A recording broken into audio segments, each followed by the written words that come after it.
Most men talk too much. They flood a woman with noise, with praise, with predictable lines she has heard 100 times before, and then they wonder why nothing moves. Let me ask you something uncomfortable. Have you ever said something you thought was powerful and watched it land flat? Have you ever complimented a woman and felt deep down that you sounded like every other man? Here is what most men will never understand. Attraction does not respond to volume. It responds to precision. A compliment delivered without awareness is flattery. A compliment delivered with calibrated intention is psychological positioning. And positioning is everything. You see, the average man compliments what is obvious: her body, her outfit, her beauty. But the rare man understands something deeper. He knows that attention is currency, and where you place your attention defines your status. When you compliment what every man can see, you compete. When you compliment what only a disciplined mind notices, you differentiate. That is the difference between noise and gravity. Let's go deeper. The first shift you must make is this: stop complimenting appearance. Start complimenting impact. There is a fundamental psychological reason for this. Human beings crave significance more than admiration. Admiration is surface-level dopamine. Significance is identity-level validation. When you say, "You're beautiful," she smiles. When you say, "The way you think changes how I see things," her nervous system registers something else entirely. Because now you are not reacting to her, you are evaluating her. And evaluation, when calm and grounded, subtly reverses the dynamic. Most men try to be chosen. The rare man chooses what he appreciates. And that is where Stoic philosophy enters the equation. Epictetus taught that we should concern ourselves only with what is within our control, our judgments, our perceptions, our responses. A compliment, when given from this place, is not a tool of approval-seeking. It is an expression of discernment. You are not praising to impress. You are acknowledging because you noticed. That distinction changes everything. Now, consider this. What happens neurologically when someone feels deeply seen? The brain releases oxytocin, the bonding chemical. But oxytocin does not spike when someone says something generic. It rises when someone feels understood beyond the surface. That is why most compliments fade within minutes. But the right words, they echo. Let me give you something more refined. Instead of saying, "You have a nice smile," try this. When you smile like that, the whole energy around you shifts. Notice the difference. You're not describing her face, you're describing her effect. Effect implies power. Power implies uniqueness. Uniqueness activates scarcity. Scarcity activates value. This is not manipulation. This is perception mastery. A Stoic man understands that words carry weight. Marcus Aurelius wrote to himself constantly about governing his inner world. He measured his reactions. He observed before speaking. That restraint creates authority. So when you compliment her energy, her perspective, her presence, do it slowly. Calm voice, no over-explanation, no emotional leakage. Because delivery determines dominance. Most men over-deliver compliments because they are hoping for a return, approval, attention, validation. The moment a compliment seeks something back, it loses strength. The moment it stands alone, it gains it. This is why tone matters more than vocabulary. If you say something powerful, but your body language asks, "Did that work?" she feels it. Women are exceptionally attuned to microsignals. Evolutionary psychology explains this clearly. For thousands of years, survival depended on reading subtle cues in male behavior, stability, emotional regulation, dominance hierarchies. When you speak from grounded calmness, her subconscious registers security. When you speak from restless energy, her subconscious registers instability. And attraction cannot grow where instability is felt. Now, let me ask you another question. When was the last time you complimented a woman on her discipline, or her resilience, or the way she handles pressure? Very few men go there, because it requires observation, and observation requires presence. Most men are too distracted by desire to observe properly. This is where identity-based positioning becomes powerful. You are not like other men. You do not chase low-level stimulation. You analyze patterns. You recognize depth. And when you compliment from that level, you elevate the conversation instantly. Say something like, "I respect how composed you stay in situations most people would lose control in." That hits differently, because now you are acknowledging strength, and strength is a value-based compliment, not a surface-level one. Seneca believed that virtue, not beauty, not wealth, was the highest good.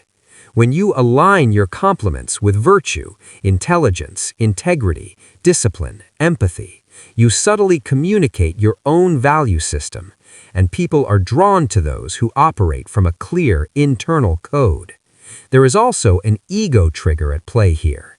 When you highlight a trait that she prides herself on but rarely hears acknowledged, you create emotional intensity. Not loud intensity, quiet intensity, the kind that makes her replay your words later. That replay effect is driven by uncertainty. She starts wondering, why did he notice that? How does he see that? What else is he observing? Curiosity is a stronger hook than flattery. Curiosity sustains engagement. Flattery expires. But here is the discipline required. Never stack compliments. One precise observation, then move on. Leave the echo. That echo is where desire grows, because tension, when unresolved, deepens attention. The majority of men resolve tension immediately. They explain too much. They pile on reassurance. They fill silence with praise. The composed man plants a thought and lets it breathe. That pause signals confidence, and confidence, when quiet, feels rare. And rarity, whether in economics or psychology, always increases value. This is where we begin to cross from words into something more subtle. Because compliments are not just about what you say, they are about what you withhold. And if you truly understand that distinction, Because what you say is only half the equation. The other half is what you don't say. Most men think attraction grows through addition. More words, more praise, more reassurance, more intensity. But high-level attraction grows through subtraction, through restraint, through space. Let me ask you something honestly. When you talk to a woman you're attracted to, do you feel an urge to fill every silence? Do you feel tension when there's a pause? That tension is where most men lose power. Because silence, to the untrained mind, feels like rejection. But silence, to the disciplined mind, is leverage. A Stoic man understands that emotional control creates psychological gravity. Marcus Aurelius constantly reminded himself that external reactions are outside our control. Only our internal response matters.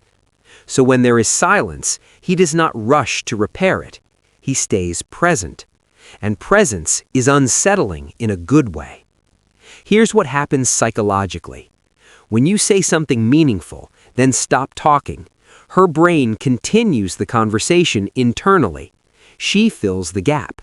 She analyzes. She replays. And the more someone mentally engages with you in your absence, the more attachment begins forming. Most men sabotage this process by over-explaining. For example, you say, "I like how calm you are under pressure." If she smiles and doesn't respond immediately, many men panic and add, "I mean, most people would have reacted differently. It's just cool to see." That extra explanation kills the weight of the original statement. It shifts you from observer to approval seeker. And the shift is subtle, but women feel it instantly. Emotional discipline is rare, and rarity is attractive. Epictetus taught that the key to power is controlling impulses. The impulse to impress, the impulse to seek validation, the impulse to prove yourself. When you master these impulses, your words become measured, and measured speech creates authority. Now let's go deeper. There is a psychological phenomenon called the Zeigarnik effect. The human mind remembers incomplete experiences more vividly than completed ones. Unfinished tension lingers. Resolved tension disappears. So when you deliver a thoughtful compliment and then smoothly change the subject, you leave it incomplete. She keeps thinking about it long after the moment passes. That lingering effect creates internal dialogue, and internal dialogue builds emotional presence. Here's another layer most men miss. Your emotional reactions teach her how to value you. If every time she withdraws slightly, you increase effort, you train her to expect pursuit. If every time she tests your composure with playful teasing and you overreact, you show emotional volatility. But if you remain steady, unmoved, almost amused, you signal stability. Stability activates safety, and safety is the foundation of deep attraction. This is not about being cold, it's about being centered. There's a massive difference. Coldness repels. Centered energy draws people closer because it feels grounded. Let me challenge you. When she doesn't respond with equal enthusiasm, can you stay relaxed? When she takes longer to text back, can you continue your day without overthinking? When she compliments you, can you accept it calmly instead of deflecting or overcompensating? These small moments reveal your internal strength, and internal strength is communicated non-verbally far more than verbally. Body language, pace of speech, eye contact, breathing rhythm. A Stoic presence is slow, deliberate, and unreactive. Seneca wrote that we suffer more in imagination than in reality. Most men imagine rejection before it exists. They tighten, they talk more, they seek clarity prematurely, and in doing so, they reveal neediness. Neediness is not about wanting someone, it's about fearing the loss of their attention, and fear always lowers status. Now consider something subtle. When you truly value yourself, you do not rush intimacy. You do not chase rapid emotional escalation. You allow connection to unfold. Pacing communicates self-worth. Fast escalation often signals hunger. Slow escalation signals abundance. And abundance mindset is magnetic. The calm man does not compete. He does not try to outshine other men through exaggerated effort. He differentiates himself through composure. He listens fully. He pauses before answering. He smiles slightly instead of laughing loudly at everything. He maintains eye contact just a second longer than average, not aggressively, but steadily. These micro behaviors create psychological intrigue. Intrigue creates emotional tension, and emotional tension fuels attraction. Here's the uncomfortable truth. Women test emotional stability unconsciously, not maliciously, naturally. They observe how quickly you react, how easily you're thrown off, how dependent your mood is on their approval. When you remain even-tempered, playful, but grounded, you pass the test without ever knowing it happened. That is power. And power, when quiet, feels authentic. Let's take it further. Most men think dominance is loud, but the most powerful presence in the room is often the man speaking the least, because he speaks only when he has something to add. Silence, when controlled, creates anticipation, and anticipation builds value. If you compliment her, laugh with her, enjoy the moment, and then occasionally shift your focus back to your own world, your own goals, your own direction, you communicate something essential.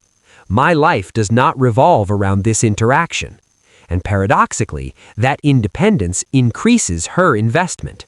because humans value what is not easily consumed. Here's the final shift in this layer.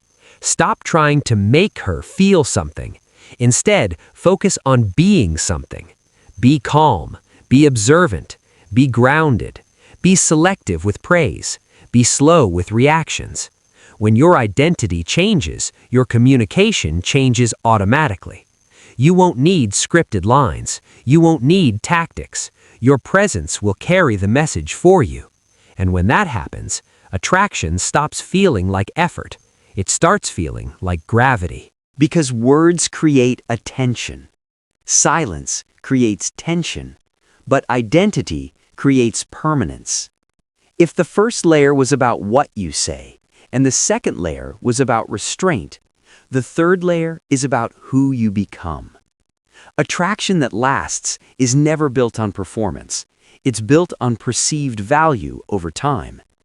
Most men can create a spark. Very few can maintain intrigue. And the reason is simple.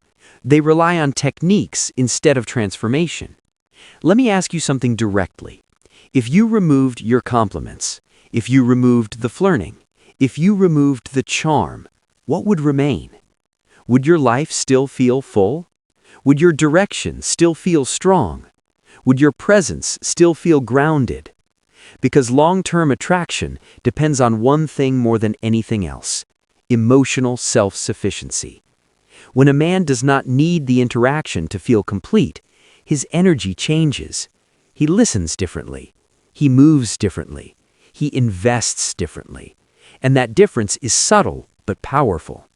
Here's the psychological reality. Humans are drawn to people who appear internally stable and externally purposeful.